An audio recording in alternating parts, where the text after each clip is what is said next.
여러분, 행정쟁송법 두 번째 주 강의를 시작하도록 하겠습니다. 자, 오늘 말씀드리고 싶은 거는 뭐 여러 가지 얘기가 있지만 먼저 말씀드리고 싶은 거는 우리가 행정법 실체법에서 배웠던 행정상의 법률 관계들이 있습니다. 몇 페이지를 보시면 되냐면요. 26페이지를 보시면 표가 있어요. 표가 있습니다. 이 표가 그 행정상의 법률 관계를 도식적으로 그려낸 건데요. 먼저 행정작용법 관계라는 게 있어요. 자, 행정주체가 있단 말입니다. 행정주체는 법인격을 갖고 있는 거잖아요. 민법적으로 보면 법인으로 취급한다라고 지난 시간에 말씀을 드렸어요. 행정주체에는 어떤 것들이 있다고 그랬죠? 가장 대표적인 게 국가죠, 국가. 그 다음에 생각해 볼 수 있는 게 뭐가 있겠어요? 지방자치단체가 있고. 또 생각해 볼 수 있는 게 뭐가 있습니까? 공법인들. 뭐 국민건강보험공단이라든지 근로복지공단이라든지 이런 공법인들, 또 공사 뭐 이런 것들이 있잖아요. 이런 게 이제 행정주체고 거기에 따른 이제 행정객체가 있겠죠. 예컨대 행정주체가 국가면은 그 상대방은 국민이 되는 거고, 그죠? 행정주체가 지방자치단체면은 그에 상응하는 행정객체는 주민이 되겠죠. 이런 식으로 행정주체하고 행정객체가 있습니다. 이 관계를 우리는 행정작용법 관계라고 그래요.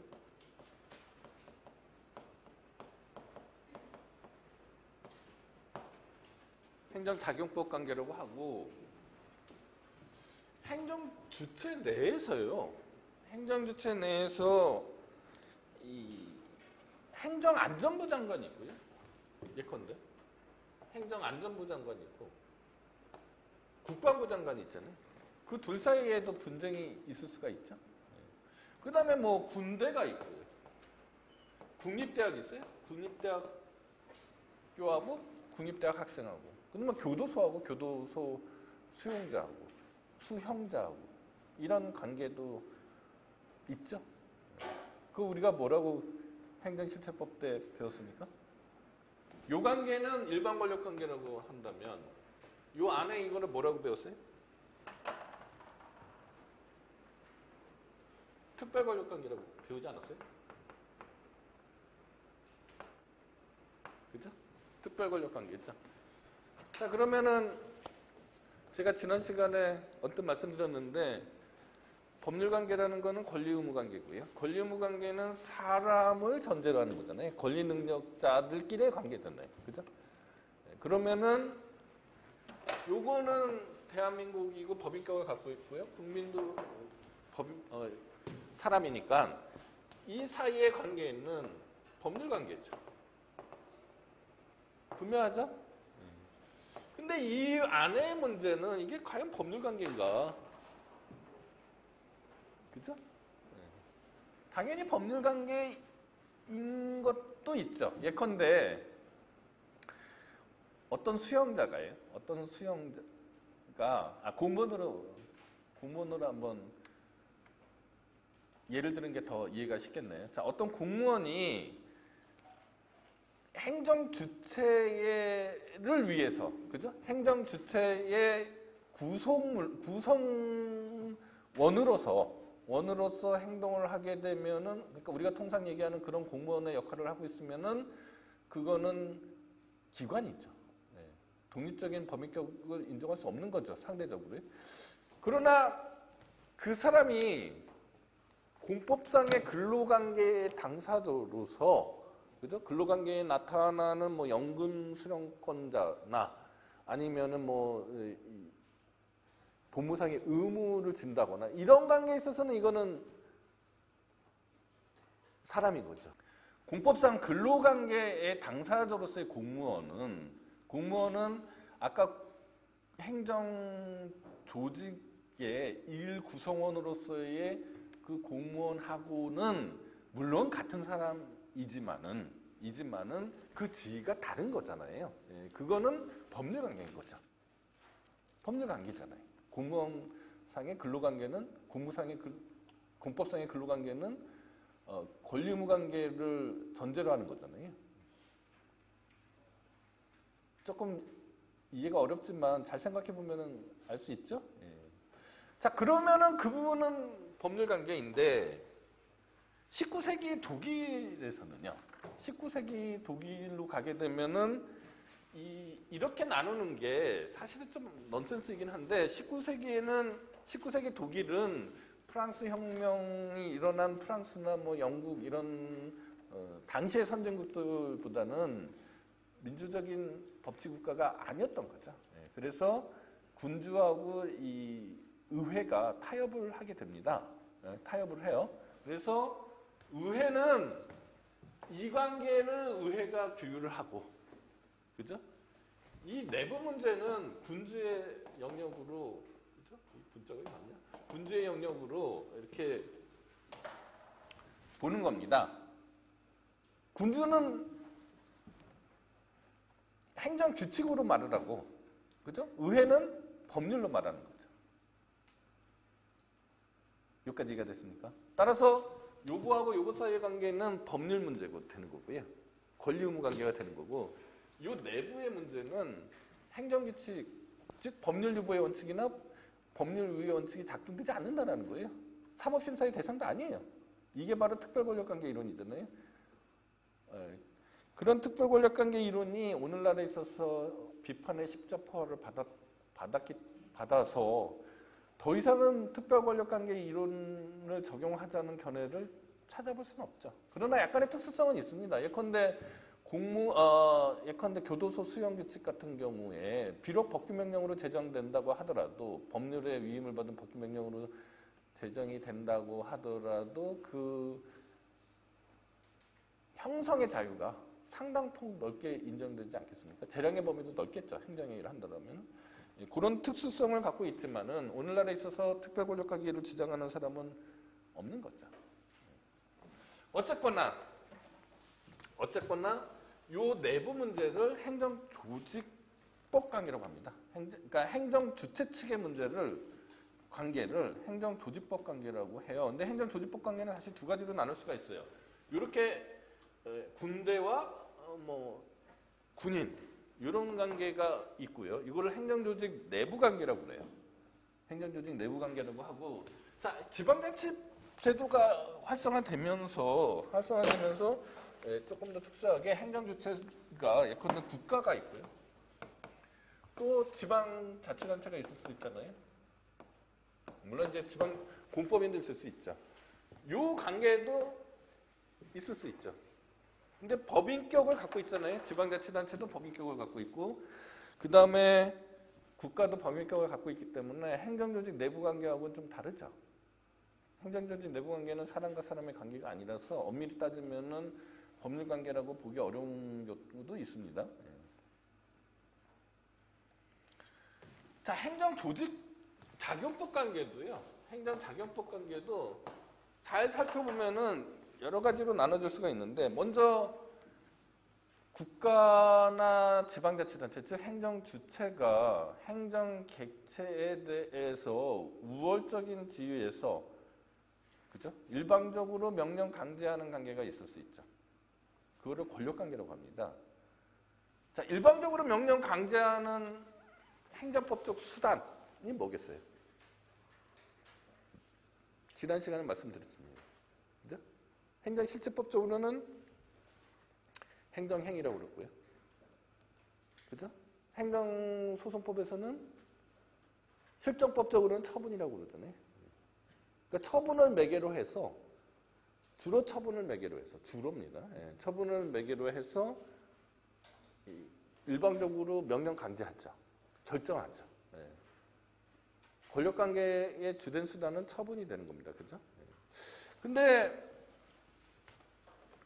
같은 공법관계이긴 하지만 예컨대 서울특별시가 여러분들한테 수돗물을 공급하는 관계와 같이 대등한 관계일 수도 있잖아요. 국가가 어떤 관리 주체로서, 재산이나 이런 것들의 관리 주체로서 행동할 때가 있습니다. 이렇게 되면 서로 대등한 관계가 되고, 그런 관계를 관리 관계라고 보통 얘기하고 이 양자가 공법 관계를 형성하고 있는데 근데 국가가 반드시 공법적으로만 활동하는 게 아니에요. 그죠? 예컨대 볼펜도 사고 컴퓨터도 사잖아요. 그런 거를 보조적 활동이라고 그래요. 그 다음에 국가도 말이에요. 국가도 행정주체도 기업을 운영한다거나 아니면 광산을 개발한다거나 아니면 홍삼을 판다거나 이런 식으로 어떤 영리 활동을 합니다. 주식 투자도 하고요. 그거를 영리적 활동이라고 그래요. 그 다음에 과거에는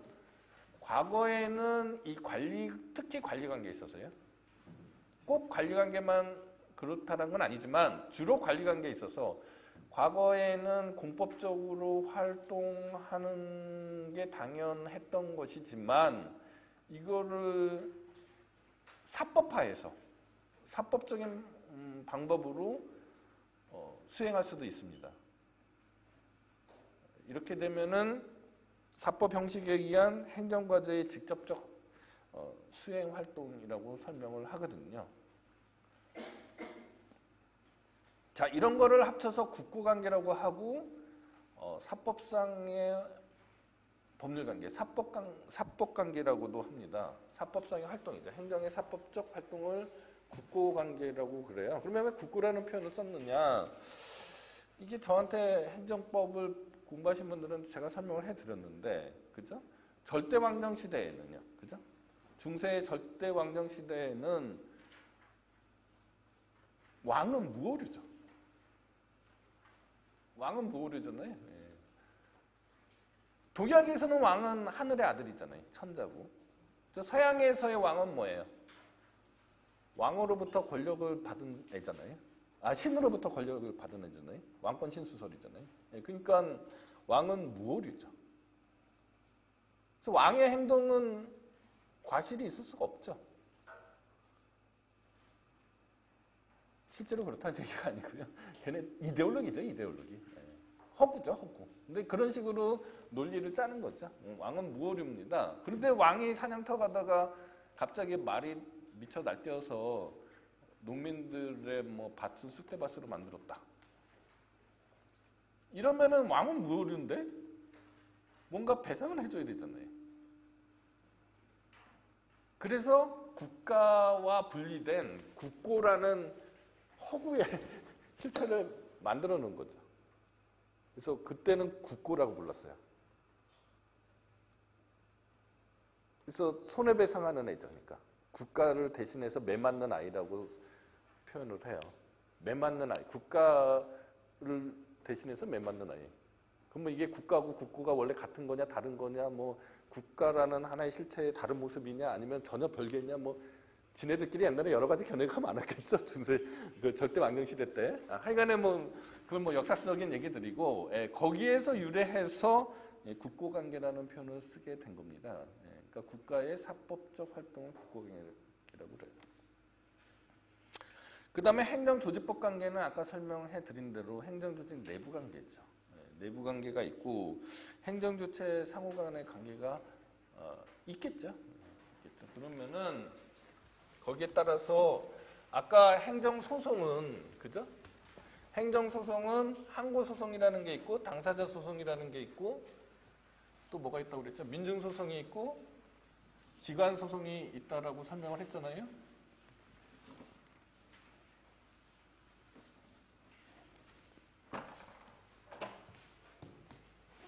행정자경법 관계가 있어요.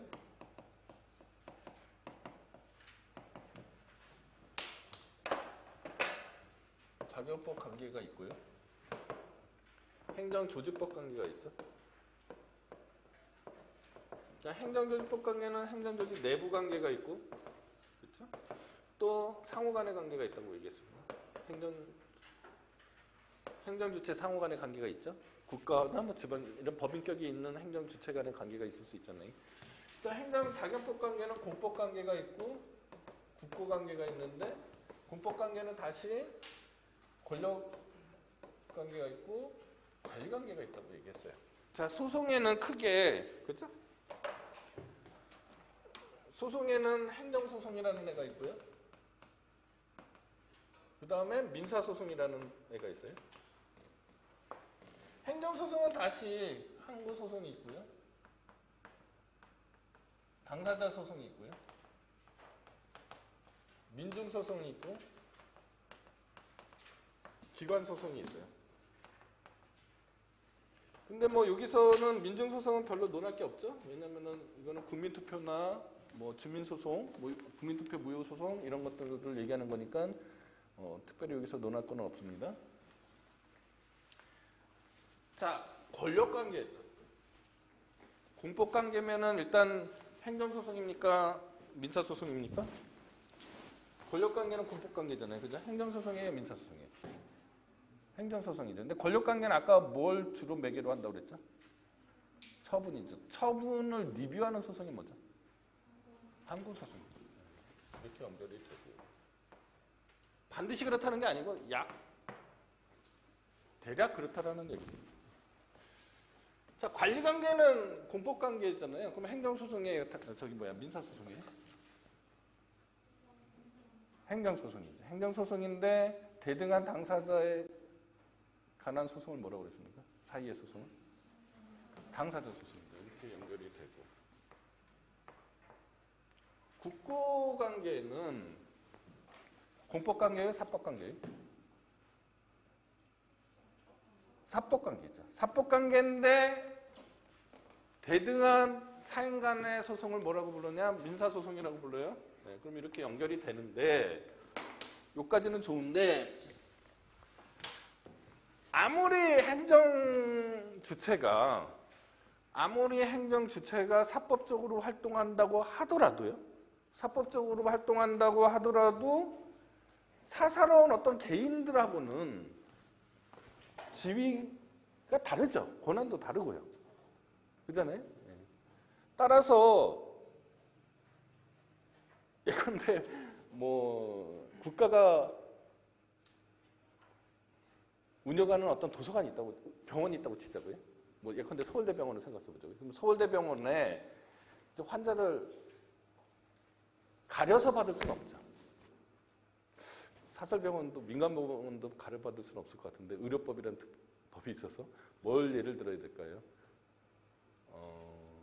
국립도서관에 잘생긴 사람하고 못생긴 사람, 이게 또 이런 말 하면 또 외모 차별한다고? 하여간 뭐 구별해서 도서관에 출입시킬 수는 없잖아요. 왜요? 평등의 원칙이 작동해야 되잖아요. 그죠? 맞죠? 근데 예컨대 뭐 홍대 앞에 있는 어떤 클럽에서 지들이 가려서 입장시키는 경우가 있을 수 있죠. 그러지 않았으면 좋겠는데 하여간 있을 수 있잖아요. 그러면은 거기에 대해서는 뭐라고 말하기가 좀 비난은 할 수 있어도 그죠? 법적으로 어떻게 하기는 그렇잖아요. 안 그런가? 하여간 뭐 그런 것 같아요. 그러면은 민법적으로 같이 사법적으로 활동한다고 하더라도 대한민국이 홍대 앞에 있는 클럽처럼 활동할 수는 없죠. 그렇죠? 어떤 공법적인 제약이 가해져야 되잖아요. 아무리 사법적으로 활동해도. 그러니까 아무리 민사소송으로 사법 원리로 해결이 된다고 하더라도 기본권이라든지 아니면은 중요한 공법상의 원리가 투영이 돼야 되죠. 뭘 갖고 투영이 돼요? 민법 2조로 또는 103조로 투영이 되죠. 그런 거를 뭐라고 그래요? 헌법에서. 기본권의 뭐 방사효, 뭐 이런 거 헌법에서 배우잖아요. 맞죠? 우리 행정법에서는 이런 거를 연구하는 거를 행정사법이라고 그럽니다. 행정사법. 그러니까 민사소송으로 처리가 되지만, 그죠? 그 해결 과정에 있어서 공법상의 원리가 작동될 수도 있습니다. 기본권 제한이라든지 뭐 이런 것, 기본권에 의한 어떤 뭐라고 할까요? 사법 질서에 대한 어떤 제한, 뭐 이런 것들이 있을 수 있잖아요. 그런 거를 연구하는 거를 행정사법이라고 하는 거죠. 행정사법이라고 한다. 이런 설명을 드렸습니다. 아무리 그렇다고 하더라도 그 해결 경로는 민사소송이죠. 민사소송.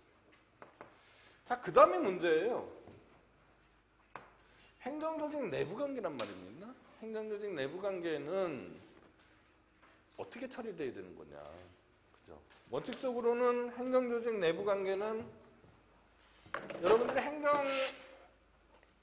행정학을 전공하시거나 아니면 뭐 행정학 전공 아니더라도 고등학교 때 정치경제를 배웠을 거 아닙니까? 그러면 거기에서 행정조직은 이렇게 돼 있다라고 보통 설명을 해요. 그죠? 피라미드 구조로 돼 있는 거죠. 이런 거를 이제 한자어로서 좀 어려운 말로 개서제라고 하거든요. 개서제.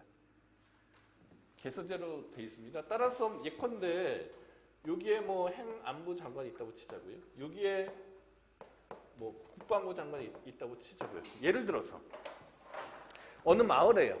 어느 마을에 포병부대가 있어요. 포병부대가 있는데 포사격을 시도 때도 없이 해요. 그래서 그 주민들이 너무 힘들어요.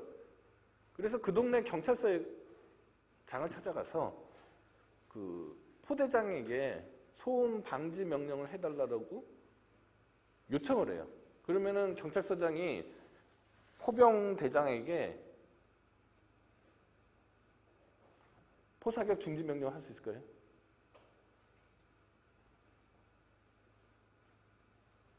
재밌죠. 만약에 했다고 치자고요.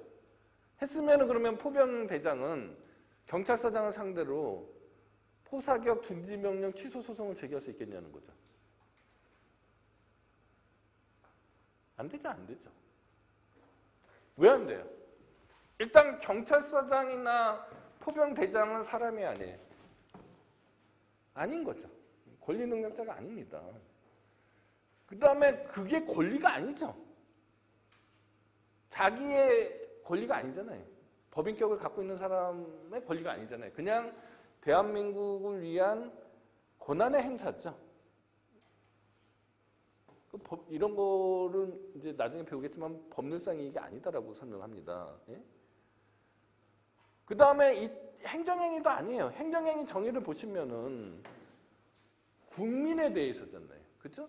대외적으로잖아요. 대외적인 공권력의 발동이잖아요. 근데 이건 내부적인 공권력의 발동을 얘기하는 거잖아요. 그러니까 행정행위도 아니단 말이죠. 그래서 이건 항고소송의 대상이 되지 않는다고 보는 거죠. 그러면은 어떻게 해결이 되냐고요? 어떻게? 헌법에 보면은 뭐 어떻게 돼 있습니까? 헌법에 보면은 이런 문제에 있어서 대통령이 해결하라고 돼 있습니다. 그죠? 맞죠? 네. 따라서 이렇게 행정조직 내부의 문제에 있어서 궁극적으로 해결하는 사람은 대통령이 되는 겁니다. 저 피라미드의 꼭지점에 있잖아요. 법원은 이 문제에 개입할 수가 없죠. 그렇죠? 법원은 이 문제에 개입할 수가 없습니다. 이거를 뭐라고 부르느냐? 행정내부 그죠? 불침투라고 하죠. 그러니까 법원의 판결로서 행정조직 내부 문제를 해결할 수 없다라는 겁니다.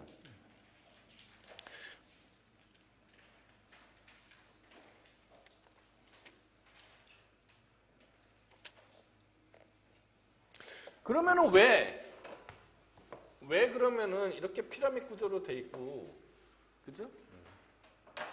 왜 대통령이 정점이 돼서 이 문제들을 다 해결해야 되는 거냐? 여기에 대해서는 역사적으로 여러 가지 설명들을 할 수 있습니다. 역사적으로 여러 설명을 할 수 있는데, 그 절대 왕정이 이제 지나고 프랑스 혁명이 일어났잖아요. 그러면은 과거에 국가는 무오류라고 그랬는데 이 국가 격화 운동이 생기겠죠? 국가를 그냥 하나의 법인으로, 사법상의 법인으로 취급해야지 일반 국민하고 국가가 대등한 관계인 것처럼 되는 거잖아요. 그래서 법인으로 격화하는 거예요, 국가를, 행정 주체를. 법인은 하나의 인격체잖아요. 하나의 인격체니까 의사도 하나여야 되는 거죠. 의사의 통일성이 필요하죠. 뭐 꼭 법인이 아니더라도 국가의사가 막 중구난방으로 가면은 되게 안 좋은 일이잖아요. 그러니까 국가의사의 통일성이 필요하게 되는 겁니다. 그리고 아까 말씀드린 것처럼 이 국가의 행정조직 내부의 문제는 소송 법원이 침투할 수 없는 영역인 거고요, 그죠? 일단 권리 능력자들도 아니고, 그죠? 네. 근데 두 가지 문제가 있어요. 하나는 뭐냐? 행정 주체에는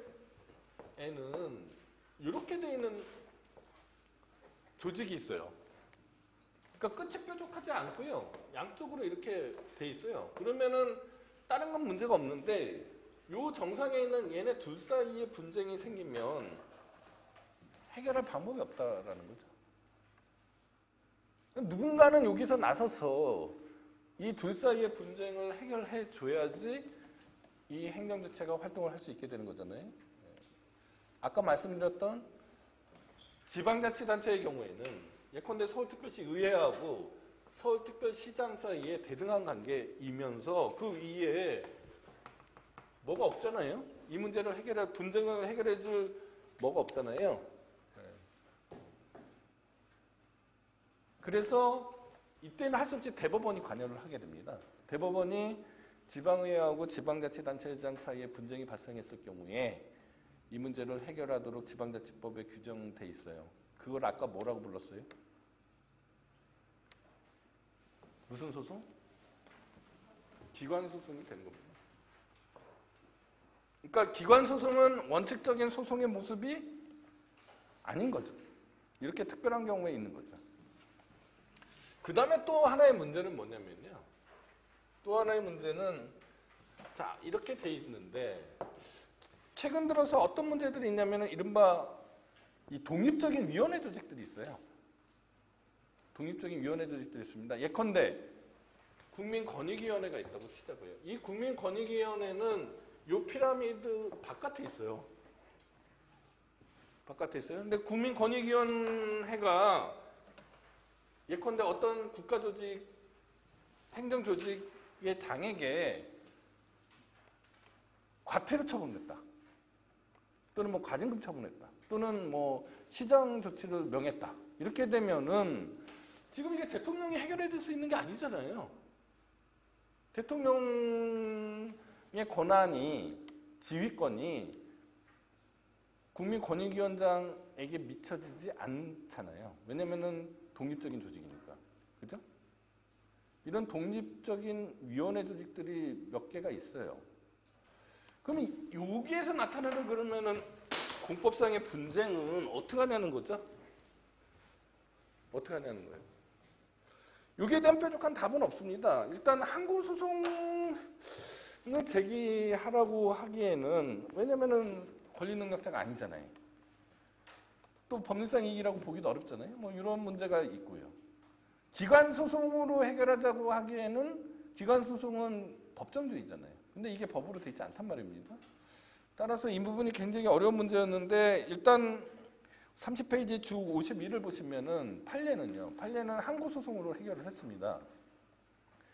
항고소송으로 해결을 했고 그 이후에 지금은 이 국민권익위원회법이 개정이 돼서 이거를 소송 유형으로 넣어놨기 때문에 지금으로는 이제 입법적으로 해결이 됐죠. 지금은 입법적으로 해결이 됐는데 이 법이 개정되기 전에는 판례가 항고소송으로 처리를 했다. 이렇게 이해를 하시면 될 것 같고요.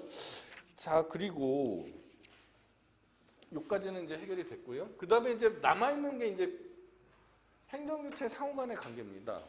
그렇죠? 예컨대 국가나 지방자치단체가 서로 일단 권리 능력자들이죠. 국가도 권리 능력자고 서울특별시도 권리 능력자잖아요. 근데 이 지방자치단체와 국가 사이에 예를 들어서요. 가장 이제 행정주체 상호 간의 관계에서 가장 많이 나타나는 게 국가와 지방자치단체의 관계이기 때문에 거기에 한정해서 설명을 해드리면 자 국가하고 지방자치단체의 사이에 법률관계가 있을 거고 그 법률관계에서 나타나는 분쟁이 있으면 이 부분이 어떻게 해소되느냐가 지금 말씀드리고 싶은 거예요. 일단 국가나 지방자치단체가 사법상의 사경제 주체로서 활동을 하고 있다라면 아무 문제가 없죠. 그는 이름만 국가, 이름만 서울특별시일 뿐이지 그냥 삼성전자나 현대자동차나 다를 바가 없는 거잖아요. 예, 그거는 거기에 따라서 뭐 민사소송을 제기하면 되는 거고 또는 뭐 처분을 받았으면은 항고소송을 제기하고 뭐 아니면은 대동관계였으면은 당사자 소송을 제기하고 이렇게 하면 돼요. 전혀 문제가 없습니다. 지금 문제는 어디서 나타나냐는 거죠. 문제는 서로 공권력의 주체로서 행동할 때죠. 국가도 공권력의 주체로서 활동을 하고, 그러니까 사경제 주체로서 활동하는 게 아니고요. 지방자치단체장도 공권력의 주체로서 활동을 했을 경우에 어떻게 하느냐는 거죠. 자, 그럼 일단은 지방자치법에 국가가 지방자치단체에 관여하는 감독수단이 크게 두 가지가 있습니다. 일단 지방자치단체의 자기에 대해서는 취소정지권이라는 제도가 있어요. 지방자치단체가 위법한 자기를 했다. 그러면은 국가가 나서서 행정안전부 장관이나 주무부 장관이 나서서 그 행위에 대해서 취소 정지권을 행사할 수 있어요. 먼저 시정명령을 내리고요. 시정을 안 하면은 취소 정지권을 행사할 수 있고 거기에 대해서 지방자치단체장이 불복을 해서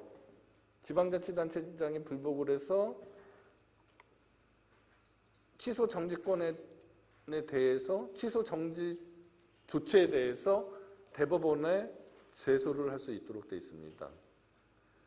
이거는 지금 행정법 강론을 지금 듣고 계시는 분은 그 지방자치법에 이런 내용들이 나와요. 그 다음에 지방자치단체장의 부자기에 대해서는 어떠한 직무를 수행해야 되는데 수행하지 않고 있어요. 그러면은 행정안전부 장관이나 주무부 장관은 직무 이행 명령을 할 수 있어요. 발령할 수 있어요. 그러니까 국가의 지방자치단체의 위법한 자기에 대해서는 취소 정지 제도가 있는 거고요. 지방자치단체의 위법한 부자기에 대해서는 직무 이행 명령 제도가 있고 거기에 대응해서 지방자치단체장은 대법원에 단심입니다. 대법원에 제소를 할 수 있어요. 자, 이렇게 지방자치법에 법정돼 있는 제도들이 있으면은 거기에 따르면 되는 거죠. 예컨대 국가가 취소 정지권을 행사할 수 있는데 굳이 소송을 제기해요. 굳이 소송을 제기하면은 그 소송은 뭐가 없겠습니까?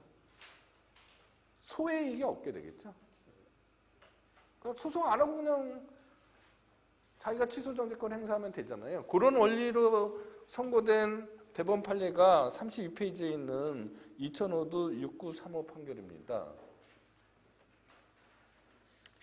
자, 그런데 지방자치법에 법정돼 있는 감독수단 말고 취소정지권이나 직무이행명령 말고 다른 것도 있을 수 있잖아요. 다른 분쟁들도 있을 수 있잖아요. 그럼 거기에 대해서는 어떻게 하느냐는 거죠. 이게 가장 어려운 난제 중에 하나가 되는 겁니다. 행정소송법적으로 난제 중에 하나인데 요거는 뭐 특별히 뭐라 그럴까요? 정설이 있는 것도 아닙니다. 다만 제가 내린 해법은 자, 지방자치법에 의하면은요. 지방자치법 시간에 여러분들 배우실 텐데요. 지방자치단체의 사무는요. 세 가지로 나눌 수가 있어요. 세 가지로 나눌 수 있는데 지방자치단체장이 행하는 사무를 세 가지로 나눌 수가 있습니다.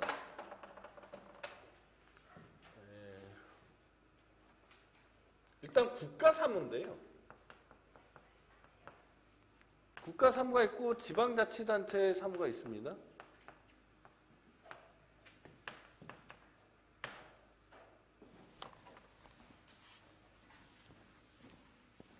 자, 지방자치단체 사무를 두 개로 나누면은 뭐하고 뭐가 있겠어요? 자치사무가 있겠죠? 그 다음에 단체임사무가 있습니다. 나중에 지방자치법을 공부하시면은 아시게 됩니다. 자, 국가사무인데 지방자치단체장이 대신 수행하는 사무들이 있어요. 그렇죠? 네, 그런 거를 기관임사무라고 합니다.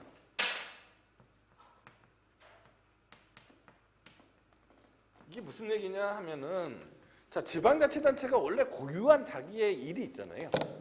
고유한 자기 일이 있을 거 아닙니까? 자기가 행해야 되는 일이 있잖아요. 그거를 이제 지방자치단체 사무라고 한다라면, 거기에는 또 자치사무하고 단체임 사무가 있다라고 하면은, 그죠? 그런데 예를 들었어요. 경찰청을 예를 들면, 경찰청은 국가경찰을 얘기하는 겁니다. 국가경찰에 경찰청이 있고요. 그죠? 각 지방에 경찰청 산하기관들이 있죠. 부산지방경찰청, 서울지방경찰청 이렇게 돼 있습니다. 세무서도 그래요. 국세청이 있고요. 그죠? 서울지방국세청 뭐 이렇게 다 나눠져 있잖아요. 그러니까 자기 고유의 어떤 하부 조직이 지방 조직들이 있어요. 그런 거가 오히려 소수죠. 소수잖아요. 보통의 경우는 어떻게 돼요? 그냥 국가 정부 조직이 있고 나머지는 지방자치단체장한테 맡기죠. 그리고 원래는 국가사무인데 위임한 국가사무인데 그 위임을 누구한테 했느냐? 기관한테 했겠죠. 다시 돌아가서 이 기관은 인격이 있어요, 없어요? 없는 거죠. 그러니까 지방자치단체장에게 위임함. 보통 이 기관은 장을 얘기하는 경우가 많아요. 그러면 지방자치단체장에게 위임하면은 기관임 사무가 되는 거고, 이 기관임 사무는 지방자치단체의 사무를 지금 하는 게 아니죠. 수행하는 게 아니고 국가의 하부기관이 되는 거잖아요. 이렇게 나눠진다라고 하면 지방자치단체의 사무를 처리할 때에는 국가하고 지방자치단체는 서로 대등한 관계죠. 그죠? 자치권을 수행하는 관계잖아요. 거기에 대한 침해에 대해서는 뭐 항고소송이든 당사소송이든 소송을 제기할 수 있는 거죠. 그러나 국가 사무를 수행하는 기관, 즉 기관임 사무를 수행할 때는 이때는 마치 뭐하고 같아져요? 아까 지웠네요. 아까 여러 가지 작용 중에서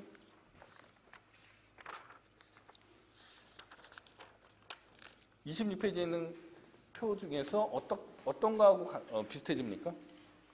행정조직, 내부관계하고 거의 같은 게 되잖아요. 그러면 행정조직, 내부관계는 아까 제가 말씀드릴 때 행정소송으로 해결될 수 없는 거라고 그랬죠. 법률에서 특별히 정한 거 아니면은, 그죠? 예, 따라서 이런 때는 소송을 제기할 수 없게 된다라는 게 제 견해입니다. 뭐 여러 가지 증언부원 했는데 쉽게 얘기하면 이래요. 국가하고 지방자치단체 상호 간의 관계가 가장 이제 어려운 부분인데 설명하기. 예.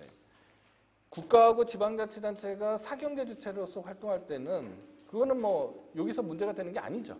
그거는 뭐 그냥 삼성전자나 현대자동차하고 똑같이 보면 되는 거잖아요. 예. 그래서 그게 문제가 되는 게 아니고 국가하고 지방자치단체가 서로 공권력의 담당자로서 활동을 하는데 행위를 하는데 작용을 하는데 분쟁이 발생했을 때 어떻게 되느냐가 문제있죠. 이 문제에 있어서 먼저 지방자치법에 의해서 국가가 지방자치단체에 관여할 수 있는 수단이 크게 두 가지 틀이 있다라고 얘기를 했습니다. 하나는 취소정지권을 행사하는 거고 하나는 직무이행명령을 행사하는 건데 이런 관계에 있어서 지방자치단체장이 또 불복하는 수단도 지방자치법에 역시 규정돼 있어요. 그러니까 그거는 법에 따라서 해결하면 되는 겁니다. 지방자치법에 따라서 해결하면 되는 건데 문제는 그 법에 지방자치법에 규율되지 않는 공법상의 분쟁이 발생했고 소송 수단에 대해서 법정돼 있지도 않다라고 하면 어떻게 해야 되냐는 게 가장 어려운 문제가 될 것인데, 제가 보는 견해로는 지방자치단체의 사무, 즉 자치사무하고 단체 임사무를 행할 때에는 이거는 서로 국가와 지방자치단체가 독립적인 자치권 행사 관계이기 때문에 항고소송이나 당사자 소송으로 대응할 수 있고, 그죠? 그렇지 않고 기관 임사무를 처리할 때는 마치 국가의 하부 조직이 돼서 하부 기관처럼 행동하게 되는 거니까 이때에는 행정조직 내부 관계처럼 원칙적으로 소송이 제기될 수 없다라고 해결이 돼야 되는 거 아니냐라는 게 제 견해입니다. 예, 일단은 여기까지 하도록 하겠습니다.